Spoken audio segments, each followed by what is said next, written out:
एक बार एक आदमी जंगल में घूम रहा था और उसे एक अनोखी चिड़िया दिखाई दी। उस पर बहुत मोहित होकर उसे एक पालतू जानवर के रूप में रखने की इच्छा से वह व्यक्ति पीछे से उस चिड़िया के पास धीरे से आया और उसे पकड़ लिया। उसके बड़े आश्चर्य की बात है कि चिड़िया बोलने लगा और कहा, कृपया मुझे छोड़ दो। बदले में मैं तुम्हें 3 रत्न दूंगा, 3 अनमोल सलाह जो तुम्हारे जीवन को बदल सकती हैं। मैं तुम्हें पहला सलाह तब दूंगा जब तुम मुझे जाने दोगे, दूसरा जब मैं उस डाली तक उड़ जाऊंगा, और तीसरा जब मैं इस पेड़ के सबसे ऊपर तक उड़ जाऊंगा। आदमी तुरंत सहमत हो गया और चिड़िया को छोड़ दिया। जैसे ही चिड़िया मुक्त हुआ, वह उड़ने लगा और बोला, ये रहा पहला रत्न, मेरी पहली सलाह। अपनी पिछली गलतियों के लिए अत्यधिक पछतावे के साथ खुद पे अत्याचार या खुद को कष्ट मत दो। आदमी ने जो अभी सुना, उस पर विचार कर ही रहा था कि पक्षी उड़कर एक डाली पर बैठ गया और बोला, ये रही दूसरा सलाह।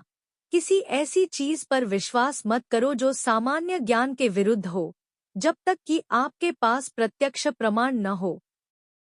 यह बोलकर चिड़िया पेड़ के सबसे ऊपर तक उड़ गया और हंसते हुए आदमी से बोला, तुम मूर्ख हो। मेरे शरीर के अंदर 2 बड़े रत्न हैं। यदि तुम मुझे जाने देने के बजाय रखते और मार देते, तो तुम इन अनमोल रत्नों के मालिक होते और तुरंत धनी हो जाते। हे भगवान! आदमी चिल्लाया, मैं इतना मूर्ख कैसे हो सकता हूँ? मैं जीवन भर इस मूर्खता को कभी नहीं भूल पाऊंगा।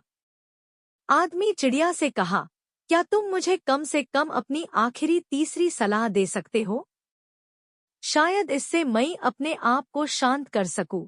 चिड़िया ने उत्तर दिया, मैं सिर्फ तुम्हारी परीक्षा ले रहा था।